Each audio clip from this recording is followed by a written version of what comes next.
Sir Jai Hind. Brigadier Sharadendu sir, Jai Hind. बहुत बहुत शुक्रिया समय देने के लिए। Thank you sir. Jai Hind Rajesh ji, कैसे हैं? मैं अच्छा हूं सर, थैंक यू। आपने समय दिया। दरअसल 2 से 3 अहम इशू थे जिनके ऊपर मैंने आपके साथ बातचीत करनी थी। आर्मी में रैंक का रीस्ट्रक्चरिंग होने जा रहा है।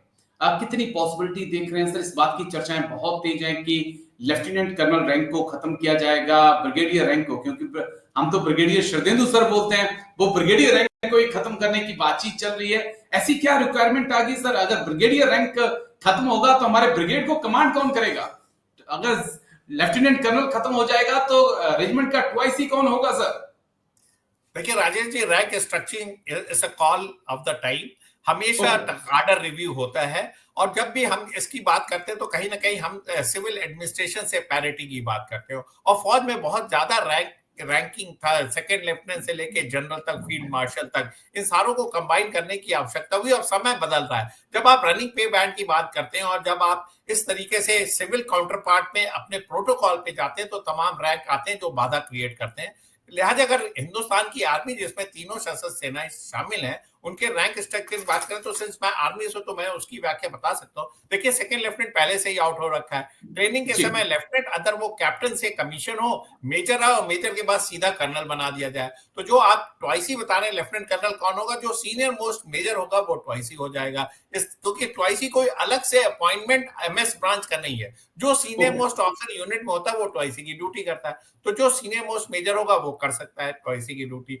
और कर्नल के बाद आप सीधा ब्रिगेडियर रैंक हटा दें, मेजर जनरल बना देंगे, ये भी एक वेलकम स्टेप है। ब्रिगेड कमांड मेजर जनरल करेगा, और जब ब्रिगेड कमांड मेजर जनरल करेगा तो आप जो कोर है, डिवीजन है, कोर है, वो लेफ्टिनेंट जनरल की कमांड में चली जाएगी। तो आप मिनिमम 6 रैंक में आ जाते हैं। कैप्टन हो गया, मेजर हो गया, कर्नल हो गया, major general, lieutenant general and general. 6 rank में पूरी इंडियन आर्मी के रैंक स्ट्रक्चर आ जाता है। और एक रनिंग पे बैंड दीजिए जिससे कि सारे रैंक एंड फाइल में सुविधा हो। और ये सिर्फ अफसर तक ही सीमित नहीं होना चाहिए राजेश जी, मैं तो जवानों के लिए भी लागू करता हूँ। उसमें लांस नायक की भूमिका खत्म कर दी है। नायक बनाइए, लांस हवलदार हटा दीजिए, हवलदार बनाइए और सूबेदार बनाइए। नायब सूबेदार की भी जरूरत नहीं है।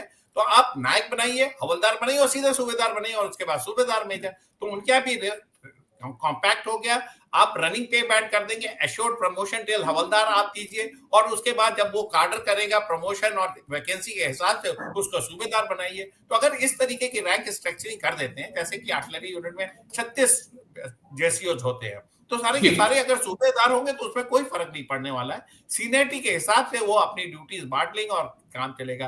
तो जब आप रैंक स्ट्रक्चरिंग करें तो समूचे वर्ग का करें, जवान का करें, जेसीओ करें, ऑफिसर करें, जिससे कि सारे वर्ग की चीजों को एड्रेस किया जा सके और एक रनिंग पे बैंड दे। किसी भी हालत में किसी को फाइनेंशियल लॉस नहीं होना चाहिए, क्योंकि as it is Indian army के तमाम रैंक एंड फाइल, इनका ये कंप्लेन रहता है कि जो उनके पे एंड अलाउंस है, टाइम टू टाइम उसका में इंक्रीमेंट होना चाहिए, डीए से रिलेटेड होना चाहिए, और उनको रैंक एक मैं बीच में टोक रहा हूँ आपको कर सर। रैंक रैंक को लेकर, क्योंकि हर रैंक आपके पास एक रिस्पॉन्सिबिलिटी लेकर आता है, एक आपको एक्सपीरियंस देता है। अगर आप लेफ्टिनेंट आते हैं, कर्नल, उसके बाद कैप्टन बनते हैं, आप कंपनी के बीके होते हैं, बीसी के बाद बैटरी कमांडर के बाद आप बीके होते हैं, तो वहां से आप चीजों को सीखते हैं। एक मेजर के नीचे आप रहते हैं, चीजों को सीखते हैं, फिर आप आगे बढ़ते हैं। सेम अगर आप लेस नाइक होते हैं, नाइक हवलदार बनते हैं, नाइक सूबेदार बनते हैं, तो एक उस फेजेस में आप सीखते हैं। आपको आपका जो रैंक है वो आपको आपकी रिस्पॉन्सिबिलिटी सिखाता है। तो वो बीच में जो गैप है, क्या उसका इंपैक्ट आपकी रिस्पॉन्सिबिलिटी पर, आपके जो सीखने का वक्त है उसके ऊपर नहीं पड़ेगा सर, अगर ये बीच में जो रैंक खत्म कर दिए जाएंगे? देखिए, मेरा मानना है कि मैं इसको बहुत बड़ी बाधा नहीं मानता हूँ। सीखने वाला हर जगह सीख लेता और ना सीखने वाला कहीं नहीं सीखेगा। जब आप लेंथ ऑफ सर्विस इफेक्टेड नहीं कर रहे हैं, जैसे अगर आपने नायक किसी को 7 साल में बनाया, तो वो 1 से लेके 7 साल की सर्विस तक वो जवान है, वो सारी चीजें सीख सकता है। जब वो नायक बनेगा तो वो अपनी ड्यूटी को भली भांति समझेगा। और नायक के बाद जब वो हवलदार बनता है तो 12 से 14 साल में हवलदार बनता है। तो 7 से 12 साल का जो समय, 4 साल का, 5 साल का समय, उसमें वो सारी ड्यूटी करेगा। और देखिए, इंडियन आर्मी की ट्रेनिंग है कि आप 2 अप काम करना सीखते हैं। आप जिस रैंक में होते हैं उसके 2 अप आपका काम का एक्सपीरियंस दिया जाता है। आप अपना तो काम करते ही हैं, नेक्स्ट हायर रैंक का भी काम करते हैं। तो लिहाजा एक बड़ा स्मूथ ट्रांजिशन होता है जब आप नेक्स्ट रैंक पे प्रमोट होते हैं। तो 2 अप का ओके। काम आना चाहिए। इस तरीके से अगर इसकी व्याख्या की जाए और ट्रेनिंग में सिंसियरिटी दिखाया जाए, तो ये जो प्रॉब्लम आप बता रहे हैं ये ओवरकम किया जा सकता है। शुरू में ठीक। आ सकती है दिक्कत, क्योंकि हम एक माइंडसेट से काम कर रहे हैं, लेकिन जैसे आप इस माइंडसेट को ब्रेक करेंगे, ट्रेनिंग कराएंगे और उनको 2 अप की ड्यूटी का एहसास दिलाएंगे, तो सारे रैंक एंड फाइल इसमें खड़े उतरेंगे। जी, एक पॉइंट मेरा और है, क्योंकि बड़ी डिटेल बातचीत हम कर रहे हैं। क्या जिस प्रकार से सीएपीएफ को लेकर हाल ही में एक डिसीजन लिया गया है कि जो भी सीएपीएफ में रिटायर्ड होगा उसको 1 महीने पहले जो है नेक्स्ट रैंक लगा दिया जाएगा। क्या इसको हम इंडियन आर्मी में, एयरफोर्स में, नेवी में इंप्लीमेंट नहीं कर सकते हैं? कि जो भी अगर जवान है 24 साल करके जा रहा है, उसे सूबेदार बनाकर रिटायर्ड किया जाए, 1 महीने पहले उसे सूबेदार बनाया जाए और उसे रैंक ही नहीं लगाया जाए, बल्कि पेंशन जाने के बाद उसे वो बेनिफिट भी मिले। अगर सीएपीएफ में हो सकता है तो इंडियन आर्मी को भी इसके बारे में सोचना चाहिए सर।